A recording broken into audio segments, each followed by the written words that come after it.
안녕하세요. 안녕하세요. 요리를 좋아하는 역사쌤 요리토리쌤입니다. 네. 구독과 좋아요 눌러주세요. 오늘 목소리 톤을 한번 바꿔봤어요. 자, 우리가 저번 시간에 이제 이 박정희 대통령이 암살되고 난 다음에 막 이제 나라가 어수선해졌고 또 많은 국민들은 나라의 아버지, 그러니까 박정희 대통령을 좋아했던 사람들은 이렇게 굉장히 많이 비통해하고 애도를 했으며, 또 반대로 박정희 대통령의 그런 독재에 대해서 많은 희생을 당했던 사람들은 야, 잘 죽었다. 이제서야 우리 대한민국에 민주주의가 다시금 오겠구나. 새로운 대한민국을 만들 수 있겠구나. 라고 이렇게 또 희망을 가진 사람들도 있었지, 그지? 이렇게 있었고, 일단은 이렇게 어수선했던 그 상황에서 일단은 대통령이 죽었기 때문에 국무총리인 최규하 국무총리가 일단은 대통령 대행으로 올랐었고, 그리고 통일주체 국민회의라는 걸 통해서 빨리 이러한 국가적인 위기 상황을 빨리 수습을 해야 했기 때문에 이제 대통령의 그 간접 선거로 당선이 이제 되었다고 했지, 그지? 그게 1979년, 그러니까 1979년 10월 26일 대통령이 암살되고 1979년 12월 6일 날 12월에 최규하가 대통령에 당선되고 또 6일 뒤에 1979년 12월 12일에 이제 이 박정희 대통령의 암살에 대해서 조사하던 합동수사본부의 본부장이었던 이 전두환이가 이 자기들의 어떤 그런 이 사조직, 비밀 조직인 옛날 육군 사관학교 출신들 후배들에게 전화를 걸어가지고 야야야, 무기 준비해, 병력 준비해, 내 말대로 너는 어디를 점거하고 어디를 가서 다 점령해, 알았어? 근데 이게 왜 진짜로, 그러니까 한마디로 쿠데타인데, 이 군인들은 자기의 위에 있는 자기 지휘관의 명령만을 받아야 된단 말이야, 그지? 그러니까 우리가 이제 소대장은 위에 있는 중대장, 중대장은 위에 있는 대대장, 대대장은 그 위에 있는 연대장, 연대장은 그 위에 있는 사단장, 사단장은 그 위에 있는 뭐 군단장, 이렇게 각각 직속 상관이라는 게 있어가지고 그 직속 상관의 명령만을 받아야 되는데, 이때 이제 이 전두환과 거기에 이 사조직의 그 신군부 일당들은 자기의 어떤 직속 상관에게는 전혀 보고하지도 않고 지네들끼리 마음대로 이 무기와 병력을 움직여 가지고 이제 서울로 들어와 버렸단 말이지. 그러니까 여기에서 이제 그 사실을 알고 거기에 이제 그 전두환, 그러니까 그 외에 다른 지휘관들은 노발대발하는 거야. 또 거기에 거기에 이제 전두환의 명령을 받고 출동했던 어떤 그런 이렇게 하나회나 그 조직의 그 직속 상관은, 아니 그 자식이 내 명령을 갖다가 내한테 보고도 하지 않고 내 명령을 받지도 않고 그냥 지네들끼리 나가서 마음대로 병력을 갖다가 옮겼다고? 이놈 자식들 해가지고 이 전두환파와 반전두환파가 이 대립을 하게끔 돼버린 거야. 그래서 진짜로 보면 막 이제 이걸 막 탱크들이 막 우르르하고 막 서로 진짜로 서울 시내에서 대규모 전쟁이 일어날 수도 있는 그런 상황이었는데, 근데 전두환의 하나의 비밀 조직들이 곳곳에 다 이렇게 있었기 때문에 비밀로, 그러니까 이런 반전두환파가 서로 연락하는 김장군, 전두환이가 말이야, 이렇게 애들이 해가지고 탱크를 하고 갔다는데 김장군은 어디에서 이 조금 막아주시오. 나는 어디에서 이걸 막겠소. 이러한 서로 통하는 내용들을 갖다가 도청을 다 하고 있었단 말이지. 그러니까 모든 정보가 전두환한테로 다 들어가게끔 되어 있었기 때문에 이 전두환을 저지하려는 어떠한 그런 군인들, 그런 지휘관들의 노력은 수포로 돌아가 버리고 말았다. 그렇게 해서 10월 12일 12.12 사태라고 하는데 거기서 전두환이 정권을 쿠데타로 탈취를 하고 전국에 비상계엄령을 선포를 해가지고 어느 누구도 시민들이 감히 이렇게 그지 그 반항하지 못하도록 이렇게 사회적인 분위기를 확 얼어붙게 만든 다음에 그렇게 해서 이제 진행을 하고 있었는데 그 다음 해인 1980년 5월 18일 날에 광주에서 그지 우리 광주 시민들과 광주에 있던 그 전남대학교 학생들을 이 주도를 해서 계엄령을 철폐하라. 전두환은 물러가라. 신군부는 물러가라. 이렇게 항의를 하고 시위를 벌리자 전두환의 신군부는 여기서 우리가 무너지면 안 된다 해서 시범 케이스로 광주를 갖다가 공수부대를 넣어가지고 이렇게 묵사발을 만들었고 죄 없는 시민들을 갖다가 무차별 학살을 했다고 했었어. 그렇게 해서 이제 그런 아무튼 이제 그까지 저번에 선생님이 설명을 했다 그지. 그런 다음에 이제 그 5.18 민주화 광주 민주화 운동을 진압한 후에 역시 그 헌법에 따른 통일주체국민회의에서 이제는 박정희가 이제는 누가 봐도 대세가 전두환이기 때문에 그 통일주체국민회의에 거기 있던 사람들은 또 박정희에서 이제 전두환으로 갈아타게 된 거지.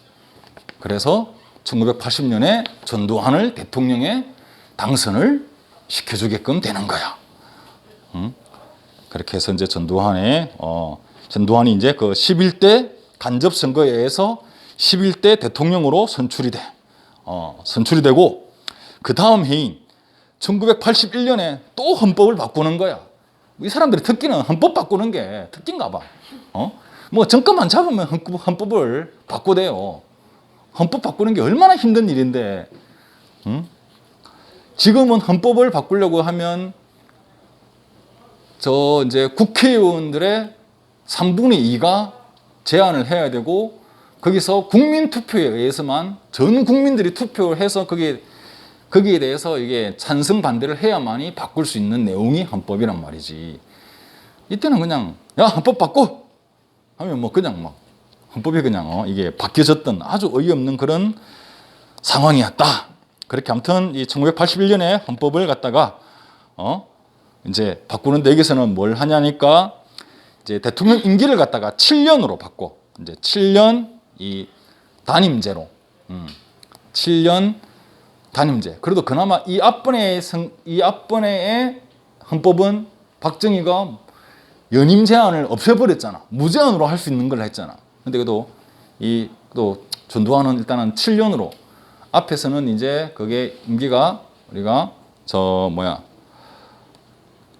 5년 4년이었는데 이제는 7년으로 이렇게 임기를 늘리고 이제는 한 번 단임제로 이렇게 바꾸고 그리고 또 그 통일주체국민회의에서 뽑는 걸 그 명칭을 갖다가 통일주체국민회의라고 안 하고 대통령 선거인단이라는 명칭을 바꿔서 거기서 간접선거로 하는 걸로 그렇게 헌법을 바꿔버렸어. 헌법을 바꾸고 이제 헌법을 바꿨으니까 이제는 또다시 또 거기서 대통령을 바뀐 헌법에 따라서 다시금 1981년에 다시금 대통령을 갖다가 선출을 하게끔 된 거야. 그러니까 80년에 이 대통령이 선출이 되고 헌법 81년에 바뀌고 81년에 또 다시금 바뀐 헌법에 따라서 대통령이 선출이 되었다. 그렇게 이제 된 거야. 그리고 이제 이 전두환 정권은 이제 친애하는 국민 여러분 하면서 막 이렇게 반짝반짝반짝 해가지고 이제 자신에게 반대하는 세력을 갖다가 가차없이 제거해 나갔어. 역시 군인 출신이다 보니까 박정희하고 거의 차이가 없어. 자기에게 반대하는 사람은 가차없이 제거해 나가고 반대하는 공무원, 언론인, 뭐 교수들, 민주화 운동하는 민주화 지도자들 다 이렇게 이제 다 잡아놓고 또 특히나 이 전두환이 뭘 하냐면 삼청 교육대라는 걸 했는데 즉 사회에서 이 썩어 빠진 사회를 개조하겠다는 그런 명목하에서 사회에 불필요한 사람들을 갖다가 삼층교육대라는 이름으로 해가지고 모조리 거기다가 다 잡아 넣어버린 거예요. 여기에 들어간 사람들은 주로 이제 깡패들, 이렇게 이제 뭐 아무튼 깡패들이나 어떤 이제 사회적인 범죄를 갖다가 이게 저지르는 사람들, 이제 이렇게 해가지고 오니까 막 사람들이 막 와 진짜로 와 이제 갑자기 깡패들이 없어졌다, 조직 폭력배들이 없어졌다, 마을을 괴롭히던 못된 사람들이 없어졌다, 이렇게 좋아할 만도 한데 여기서는 그냥 술 마시고 그냥 담벼락에 오줌 한 번 누다가 잡혀간 사람도 있고, 진짜 어이없게 아주 경미한 범죄에도 이게 잡혀가가지고 몇 개월에서 몇 년간 거기서 이제 글로 잡혀간대. 거기서는 그 뭘 하느냐 하면 그냥 매일마다 그냥 이렇게 이게 뭐냐면 그 커다란 있잖아 그 목봉이라고 한 번씩 보면 막 유교 갈 때 보면 큰 나무 해가지고 여러 명이서 응차 이런 거 하겠지, 그지? 그런 어떤 이제 군사 훈련과 그리고 막 이제 그 대규모 이제 그 국가 어떤 그런 뭐 토목 사업 뭐 이제 바다를 메꾸는 사업에 그런 데를 갖다가 몇만 명을 넣어가지고 이제 막 흙으로 막 이렇게 퍼 나르고 아무튼 그런 각종 노동, 군사 훈련 이런 것들을 해서 이제 정신 교육을 갖다가 정신을 개조시키는 명목 하에서 그런 삼층교육대라는 것도 운영을 했다. 여기에 대해서 평가가 갈려. 그러니까 거기에 대해서 억울하게 잡혀간 사람들은 정말 너무 심하다. 왜냐하면 우리가 어떤 식으로 죄를 지었을 때는 우리나라는 법치주의잖아, 그지? 그러면 어떠한 죄를 지었는지 그게 법원의 판단에서 나도 내 스스로가 그걸 이렇게 뭐 자기를 변호하고 말이야, 변호사를 사서 변호하고 그래 법에 따라서 처벌을 받아야 되는데 이거는 그런 거 없이 그냥 잡아다가 그냥 넣어버린 거야. 그러니까 이 헌법을 갖다가 이제 무시해버리고 그냥 잡아다가 넣었다는 거지. 그러니까 법치주의 국가가 아니었다는 거지. 명목상으로는 법치주의였지만은 거기에 대해서 이제 잘못됐다 하는 사람들, 또 어떤 사람들은 이 덕분에 이제 사회가 그냥 막 깡패들도 없어지고 막 사회의 어떤 그런 쓰레기들이 다 없어졌다. 그리고 그 이제 한번 갔다 온 사람들은 또 다시금 들어갈까 싶어가지고 그냥 조용히 살았다. 막 이렇게 해서 또 반기는 사람들. 그것도 역시 전두환도 역시 평가가 극과 극으로, 박정희와 마찬가지로 극과 극으로 나뉜다. 잘했다는 사람, 진짜로 죽일 놈이라는 사람. 자, 그렇게 했고, 또 뭐냐면 이 전두환이 한 거는 뭐냐면 언론사들을, 방송사며 신문사들을 이걸 갖다가 통폐합시키는데, 통폐합이라는 게 뭐냐면 다 그냥 하나로 그냥 여러 개의 방송사와 여러 개의 신문사들을 갖다가 하나로 다 그냥 묶어버리는 거야. 묶어가지고 거기를 갖다가 그 정부에서 통제를 하는 거지. 오늘 나올 뉴스 뭐야? 미리 가져와. 이 뉴스 빼. 이 뉴스 넣어. 이 뉴스는 우리 전두환 대통령에 대한 뉴스를 더 넣고 더 홍보하고 더 찬양을 해. 그리고 전두환에 대해서 뭔가 사회적으로 조금 분위기 안 좋은 것들은 다 빼. 그러니까 뉴스란 게 그날 있었던 일들을 갖다가 시민들에게 알려주는 게 뉴스인데, 이 정부의 입맛대, 자기들이 입맛대로 그냥 그 뉴스를 골라가지고 이제 시민들한테 알려주는 거야. 그러니까 그 TV나 신문을 본 이 시민들은 그냥 이렇게 거기 우리가 그 나오는 내용대로 믿을 수밖에 없는 거잖아. 그래서 야, 우리가 이번에 또 수출을 많이 했네? 와, 나라가 잘 되는가 보다. 범죄율이 떨어졌네? 나라가 좋은가 보다. 전두환 대통령이 이렇게 열심히 일을 하고 있네? 열심히 일을 하는가 보다. 모든 게 이제 이런 정부의 어떤 그런 이게 홍보하고 정부를 찬양하는 그런 기사들만이 뉴스로 계속 나온다는 거지. 그러니까 사람들은 거기에 대해서 그냥 이게 세뇌가 될 수밖에 없던 거야.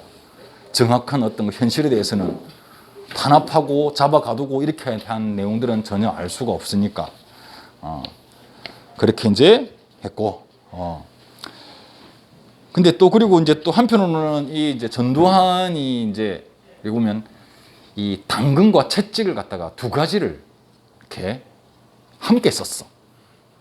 그러니까 즉 강압책과 회유책. 당근은 회유책, 채찍은 강압책인데 이제 아까 말한 강압책 같은 경우는 삼층 교육대니 언론을 통폐합하고 자기에게 반대하는 세를 갖다가 무조건 잡아 가두고 고문하고 이렇게 하는 게 이제 그게 강압책, 채찍이었다 그러면 박정희 대통령 때 있었던 통행 금지가 풀어져 버려.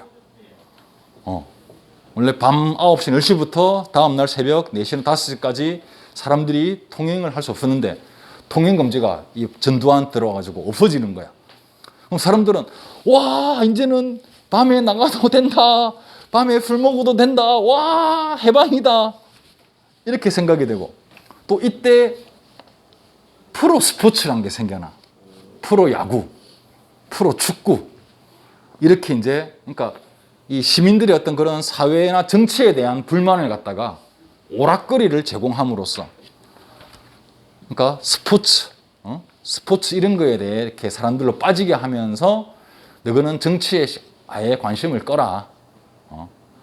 그래서 그때 이제 이제 이게 지역별로 뭐 경상도 뭐 경남, 경북, 전남, 전북 각 도를 대표하는 그런 스포츠 팀이 만들어지니까 이제 뭐 자기 지역을 막 응원하게 되는 거야. 그랬더니 이제 부산 롯데 저 광주는 이제 이렇게 지금은 이제 기아 타이거즈만 해태거든. 해태 뭐 저기 그러니까 그때 막 각자 이제 자기 지역의 그 프로 스포츠 팀을 막 응원하면서 아무튼 이 프로 스포츠에 대한 열기가 확 올라가 버렸어. 그리고 이때 또 흑백 텔레비전에서 컬러 텔레비전으로 바뀌는 시대였어. 이제 컬러 텔레비전이 각 가정에 보급되면서 각종 외화, 뭐 이제 그러니까 외국의 어떤 그런 유명한 영화, 드라마 이런 것들이 이제 확 볼거리들이 쏟아지는 거야. 막 애니메이션, 만화 영화도 막 쏟아지고 그러다 보니까 흑백 보다가 컬러 딱 보면 막 눈이 막 환장하잖아. 이런 색깔이었어? 우와 해가지고 막 그러니까 모든 어떤 이제 시민들의 어떤 그런 관심을 갖다가 스포츠와 이런 방송, 예능, 오락거리 쪽으로 관심을 돌려버렸고, 거기에 대해서 이제 그 반대로 이 전두환 정권의 어떤 반대하고 저항하고 그걸 하는 사람들에 대해서는 힘으로 눌러가지고 고문을 하고 잡아가두고 하는 그런 이런 강압책과 회유책을 동시에 사용을 해서 이 국민들을 통제를 하고 있었다. 알겠어.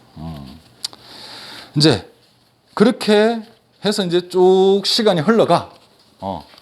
그래서 대부분 이때 보면 이 전두환의 인기가 엄청 올라가요. 올라갈 수밖에 없겠지. 뉴스에서는 전두환이가 잘했다는 것만 뉴스를 하고 우리나라가 점점 잘 이렇게 경제가 발전한다는 것만 이렇게 홍보를 하니까 그리고 오락거리도 많아지고 볼거리도 많아지니까 뭐 국민들은 그렇게 크게 대다수의 국민들은 큰 불만이 없었어. 그리고 또 전두환이가 또 참 운이 좋았던 게 이 전두환 시기 1980년대 이 시기가 국제적으로 이게 경제가 아주 호황을 띠는 경제가 잘 되는 시기였었어. 그러니까 경제가 막 쭉쭉쭉쭉쭉쭉 올라가는 거야. 그러니까 막 이제 빌딩들도 세워지고 막 이렇게 우리나라 수출도 많이 되고 그러니까 이제 그래서 이제 지금도 보면 우리 아버지 때들 보면 전두환 때가 좋았지. 왜냐면 지금은 너무 경제가 어렵고 힘드니까 그때 전두환 때가 그래도 먹고 살만했지. 그때는 열심히 일을 하면 충분히 그때는 이제 남자 한 명만 일을 해도 우리 가정을 다 먹여 살릴 수 있는 그런 시기였으니까. 네, 지금은 이제 이 보면 지금 또 정부를 또 비난하고 이렇게 하는 사람들은 이제 그런 어르신들은 뭐냐면 그때 당시의 경제와 지금의 경제는 그게 대통령이 잘나서가 물론 대통령이 했던 그런 어떤 능력도 물론 중요하겠지만은 경제란 거는 이 국제적으로 다 흘러가는 거기 때문에 이 사이클을 그리잖아. 잘 됐다가 안 됐다가 잘 됐다가 안 됐다가. 그러니까 전두환 때는 잘 됐다가 그 이후로 김영삼 때가 또 안 됐다가 김대중 때 또 잘 됐다가 이렇게 흘러가는 건데 왔다 갔다 하는 건데 이제 그걸로 이제 대통령을 비난하고 뭐 하고 이렇게 하는 거는 또 그때가 잘했지 그때가 좋았지 하는 그런 사람들의 생각은 선생님이 볼 때는 조금 너무 단순한 게 아닌가. 그러니까 경제는 그렇게 보면 안 되는 것이다. 아무튼 그렇게 이제 했는데 하지만 이 대학생들 이 대학생들은 여전히 이 전두환의 어떤 그런 그런 자기들의 어떤 정권, 전두환 정권에 대해서 계속적으로 저항이었어. 그리고 이때도 대학교 내에서 이 경찰관들이 대학교 내에 들어와 가지고 대학생들을 항상 감시를 한단 말이야. 혹시나 이 전두환 정권에 대해서 이 비판하는지, 안 좋은 소리 하는지, 이 각 대학 내에서 다 이 스파이들이 다 있었단 말이야. 그래서 뭔가 이상한 조짐이 보이면 그걸 신고를 탁 하면 밤중에 집으로 슥 이 사람들이 검은 가죽 잠바를 입고 온 사람들이 슥 찾아와 가지고 데리고 슥 사라져 버리고 그러면 어디로 가느냐? 저기 이제 이 고문실로 가는 거야. 이 고문실로 가서 거기서 뭐 온갖 고문을 당하고 거기서 막 간첩으로 막 조작을 시키고 이래가지고 왜냐면 이때만 하더라도 아직까지도 반공이야. 아직까지도 이거는 북한하고 또 그런 어떤 이제 그런 거기 때문에 이 조금만 사회 분위기가 안 좋으면 간첩이 이제 간첩을 잡았다는 식의 그런 이 뉴스가 나오는 거야. 그러면 국민들이 볼 때는 이놈의 간첩들, 북한 이놈들 말이야. 아직도 이렇게 우리나라에 간첩을 보내가지고 우리나라를 대한민국을 갖다가 어떻게 해를 끼치고 아무튼 우리나라를 침략하려는 이런 생각을 아직도 하고 있다니. 이런 간첩들을 잡은 정부에게 박수를. 이런 식으로 아무튼 이 적대적으로 이렇게 만들었어요. 근데 그 간첩들이 실체가 있느냐? 대부분은 99%는 실체가 없는 가짜로 그냥 만들어낸 그런 간첩들이었단 말이지. 근데 국민들은 거기에 다 쏘가 넘어갔단 말이야.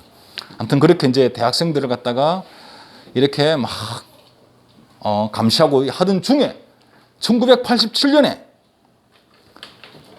그 서울대 학생 이 박종철이라는 서울대 학생이 그만 고문을 받다가 죽어버리는 일이 발생했었어. 박종철이라는 서울대학교 학생이. 근데 이걸 갖다가 이제 그걸 숨긴 거야. 은폐를 이제 그걸 갖다가 이 죽었다는 사실을 숨겨버린 거야. 고문받다가 죽었다는 사실을 숨겼는데 어떻게 하다가 그 정보가 이 이제 그 고문실 안에 있던 어떤 뭐 직원, 왜냐하면 그 안에서도 보면 이제 이게 그 고문실도 보면 고문하는 수사관들도 있지만은 또 다른 그냥 뭐 경비서는 경비원도 있을 거고 이렇게 그냥 일반적으로 그냥 거기 안에 업무 보는 그냥 직원도 있단 말이야. 그 사람들이 볼 때는 매일마다 비명 소리가 들려오니까 자기는 얼마나 양심의 가책을 많이 느끼겠어. 그리고 한 번씩 이렇게 막 끌려 누운 거 보면 속옷 바람에 끌려 누우면 사람이 피투성이가 되어가지고 완전히 그냥 의식도 없이 허허 해가지고 이게 정신병자가 돼서 나오는 걸 보니까 그런 그 안에 내부 직원이었던 그 박종철이 죽었다는 사실을 밖에다가 이걸 알려버린 거야. 밖에 있는 그 신문사 기자한테다가 그 사실을 알렸어. 그 신문사 이제 기자가 이제 그걸 알아내고는 신문을 일단 내야 되는데 그때 신문은 어때? 다 감시를 받고 있잖아. 다 감시를 받고 있단 말이야. 이 어떤 기사가 나갈지 말지. 그래서 이제 아마 그게 동아일보인가 그럴 거야. 아마 이게 일단은 아무튼 어떤 이제 한 신문사에서 이 기자들이 다 모여가지고 이거 뉴스에 냅시다. 그러니까 모든 기자들이 다 합심해가지고 이거 뉴스 안 내면 우리는 신문사로서 우리는 진짜로 우리가 왜 신문 기자가 돼야 되느냐? 우리는 정확한 사실을 알리는 게 우리 신문사의 신문 기자들의 역할 아니냐? 언제까지 이렇게 그 정권의 어떤 그런 막 엉덩이나 이렇게 거기다 아부하면서 그렇게 살아갈 거냐? 한번 사고 한번 칩시다. 보고하지 말고 검열 받지 말고 그냥 공장 기계 한번 싹 돌려버립시다. 이제 그러한 마음들이 이제 그 신문사의 이 말단 기자부터 높은 사람까지 그냥 에이 까짓 거 뭐 신문사 문 닫으면 문을 망해라면 그냥 문을 닫게 하면 문 닫으면 되지. 야 신문 돌려. 이래가지고 그 사실이 파파파파파 해가지고 막 이 인쇄 기계에 돌려가지고 쫙 배포가 된 거야. 그러니까 그걸 본 시민들은 이제 에? 그것도 서울대생이면 우리나라 최고의 대학인데 서울대생이 물공문을 받다가 죽었다고? 이 사회적인 파장이 굉장히 이제 커져버린 거예요. 그런데 이제 거기서 이제 그러니까 이게 전두환 정권도 난리가 났고 그 고문을 담당하던 아무튼 경찰들부터 해가지고 그때가 이제 안기부라고 이 국정원 앞에 안기부라고 이제 그런 게 있는데 그게 뭐냐면 역시 이제 아까 그 이제 중앙정보부에서 그 김재규가 중앙정보부잖아. 그러니까 이 중앙정보부나 안기부나 국정원이 하는 일은 뭐냐면 일단은 간첩 잡는 거 그리고 이 이제 국내나 국외의 어떤 그런 이제 비밀 스파이 그런 비밀 어떤 첩보원들과 그 중요한 사람들을 그런 스파이나 어떤 우리나라에 해를 끼칠 만한 사람들을 감시하고 도청하고 그렇게 해서 잡아내는 일을 하는 사람들인데 그 일이 이제 원래 그 일을 해야 되는데 그 일을 안 하고 이 정부에 저항하는 세력들, 정부에 반대하는 그런 사람들을 갖다가 감시하고 그걸 간첩으로 만들어버리고 하는 그런 일들을 하고 했다는 거지. 그러니까 이러한 이 첩보기관들, 중앙정보부나 안기부나 국정원들은 이제 지금은 많이 바뀌었지만 예전에는 그냥 경찰보다 그냥 더 위야 그냥. 경찰관들도 그냥 야, 나 안기부에서 나왔어. 야, 국정원 나왔어 그러면 아이고 예. 서장 나오라 그래. 그러니까 안기부 말단 직원이 경찰서장보다 더 위에 있는 거야. 얼마나 막강한 파워라면 그렇게 했어. 근데 아무튼 그러했던 사람들이 이제 워낙 사회적인 파장이 커지니까 이제 뭔가 이제 언론에 대해서 이에 대해서 해명을 해야 되는데 어떻게 해명을 했느냐? 고문을 하지 않았다.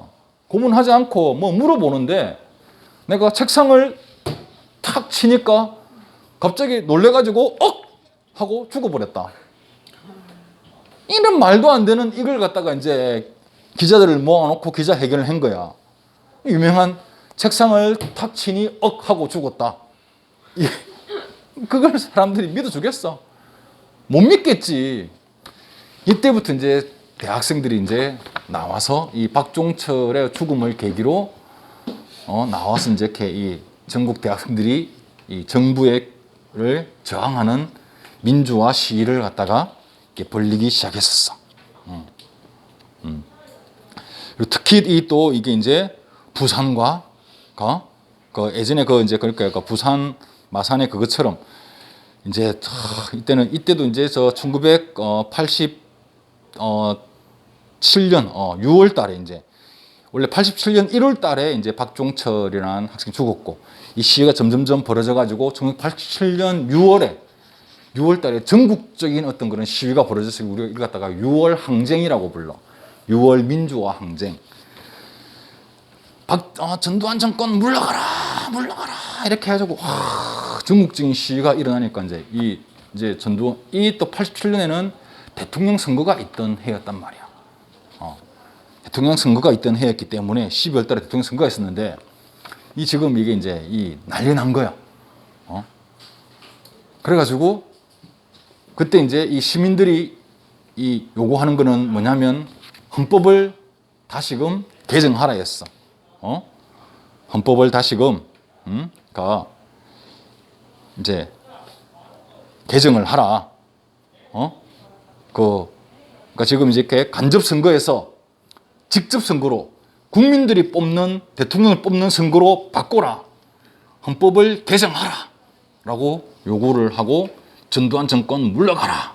이렇게 요구를 했는데 이 전두환 정권은 헌법 안 바꾸지 않겠다는 식으로 발표를 해버린 거야. 이대로 가겠다. 그러니까 시민들이 이제 더 큰 저항이 이제 생겨버렸지.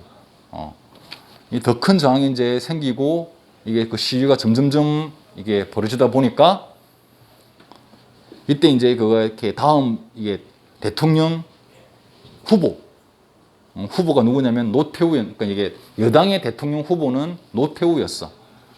그러니까 노태우는 전두환의 같은 이제 육군사관학교 동기거든, 친구거든. 그때 12.12 사태를 둘이서 같이 가 총사령관 전두환, 부사령관이 이제 노태우였단 말이야.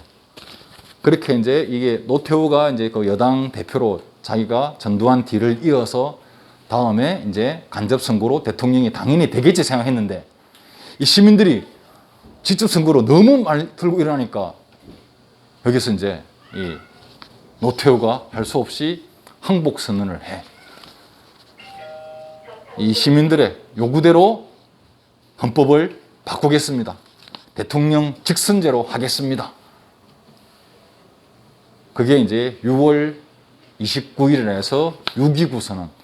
6월 항쟁, 6월 달에 확 시위가 너무 크게 벌어지니까 6월 29일 날 이제 여당 대표인 노태우가 6.29 선언을 통해서 이제 다음 정권 때 이제 그거를 아까 이제 다음 요번 12월 달에 있는 선거 때부터 해서 이 대통령 직선제로 바꾸겠다라고 이렇게 이제 항복 선언을 하면서 이제 대통령 선거가 직선제로 바뀌게 돼.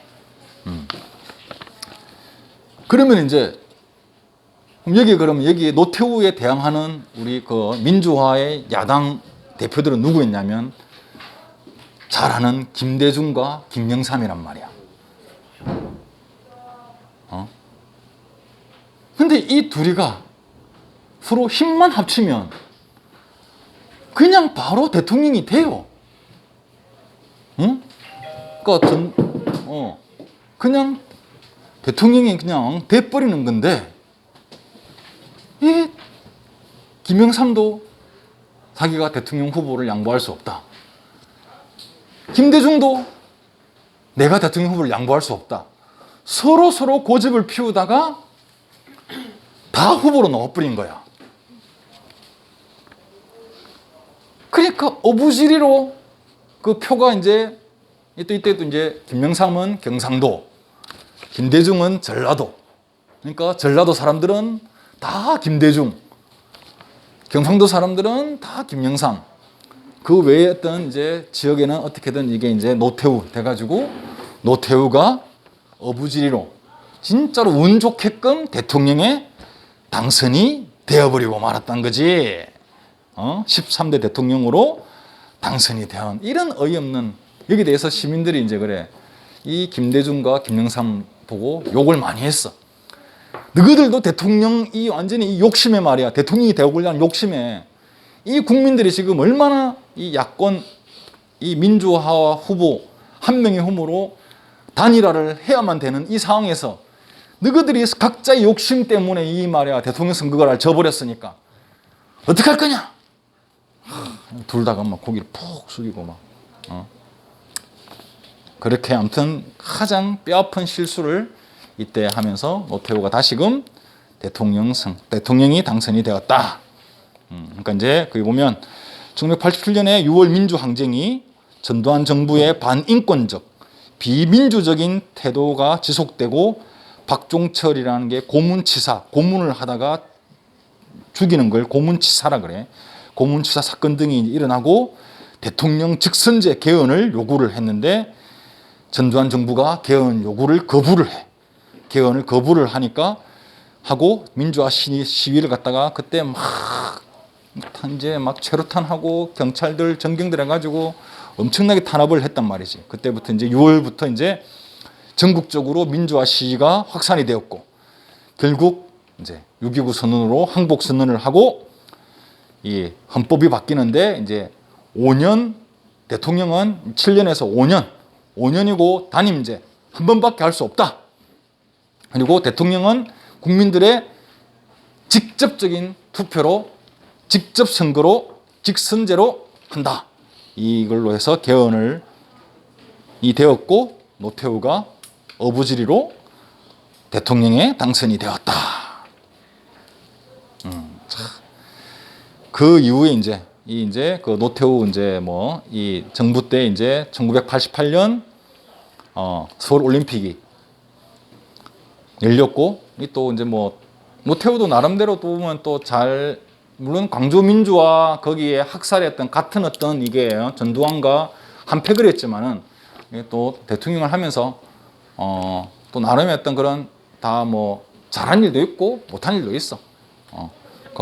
나는 잘했던 일은 보면 이제 소련이나 그런 중국 이런 공산주의 국가와 어떤 그런 이제 조금 화해하려는 그런 북방 외교를 갖다가 이게 펼쳐가지고 이렇게 화해 분위기를 했고, 또 남북한이 동시에 유엔을 가입을 한 것도 노태우 정권 때였었어. 그 다음에 이제 이 노태우 정권, 이제 노태우가 그 다음 선거에서는 이 김영삼이 자기가 이 또 대통령이 하고 싶은 마음에 노태우랑 같이 손을 잡아요. 노태우랑 손을 잡고 김영삼이가 야당에서 나와서 여당으로 들어가 버려.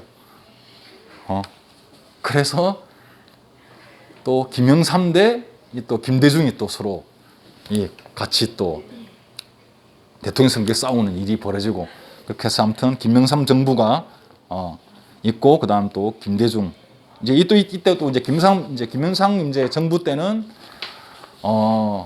이때 이제 아까 말한 이 전두환과 노태우를 갖다가 재판대에 세우는 거야. 5.18 광주 민주화 운동, 그리고 쿠데타, 12.12 쿠데타에 너희들에서 많은 국민들을 학살했던 그런 반란죄로 합법적으로 정권을 잡은 게 아니고 이게 반란이기 때문에, 그래서 여기서 법원에서 사형 선고를 받아. 전두환 사형, 노태우 사형. 그렇게 해서 감옥에 갇혀.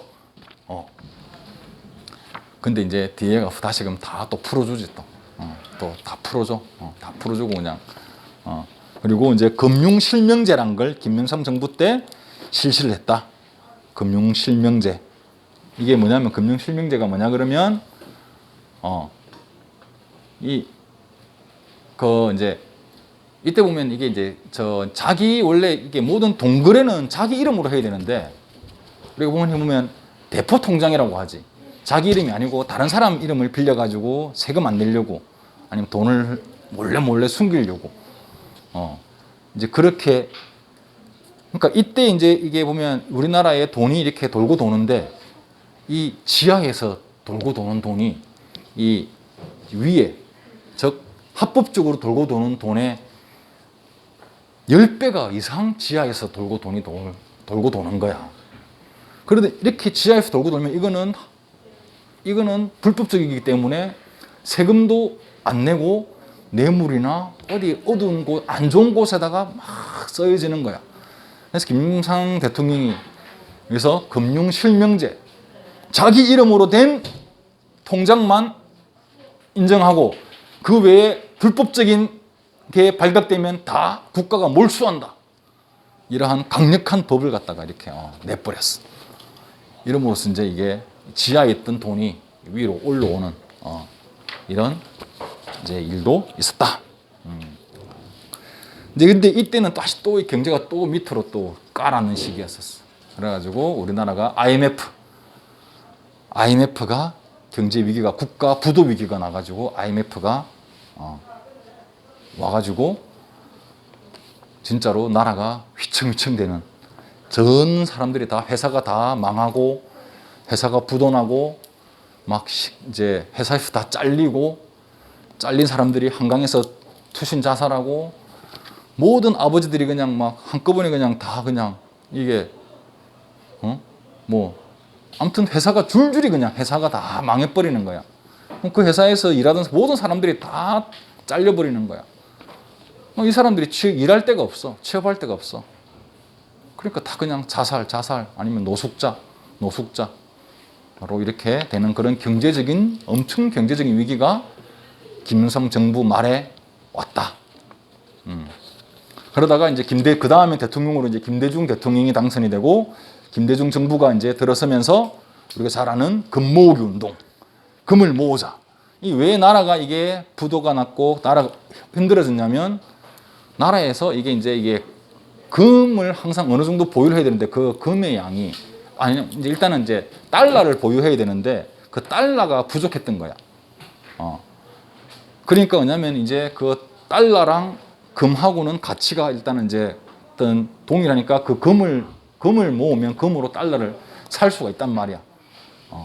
그래서 금을 모아서 외국에다가 달러로 이렇게 바꾸기 위해서 전 국민적인 금 모으기 운동을 해가지고 막 이제 금리빨, 뭐 금반지, 돌반지 이렇게 온 국민들이 나서서 이렇게 집에 있던 금들을 갖다가 이렇게 이제 그냥 공짜로 그냥 기부한 건 아니고, 뭐 공짜로 기부했던 사람도 있고, 그걸 갖다가 이제 아무튼 집안에 있던 금들이 이제 이게 이 밖으로 나오니까 그 금들을 갖다가 이제 그걸 이제 돈을 주고 이렇게 이제 바꿔주는 거지. 그러면 그 금을 가지고 그 금으로만 달러를 살 수 있기 때문에 우리나라 돈으로는 달러를 안 파는 거야. 여기서는 우리나라 그 원을 갖다가 인정 안 해주는 거야. 우리 그러면 달러를 사고 싶으면 금을 가지고 와라 하니까 그렇게 해서 이제 금모으기 운동을 통해서 이제 그 외환 위기를 극복을 해냈다. 그 뒤에 이제 노무현 정부가 있고 또 이명박 정부가 있지, 그지? 그렇게 해서 이제 그 다음 박근혜 정부, 이제 문재인 정부까지 이렇게 쭉쭉 왔는데 뭐 최근의 근대사는 아직까지 뭐라고 평가하기는 힘들다. 질문 있습니까? 오늘은 여기까지 하겠습니다. 수고했어요.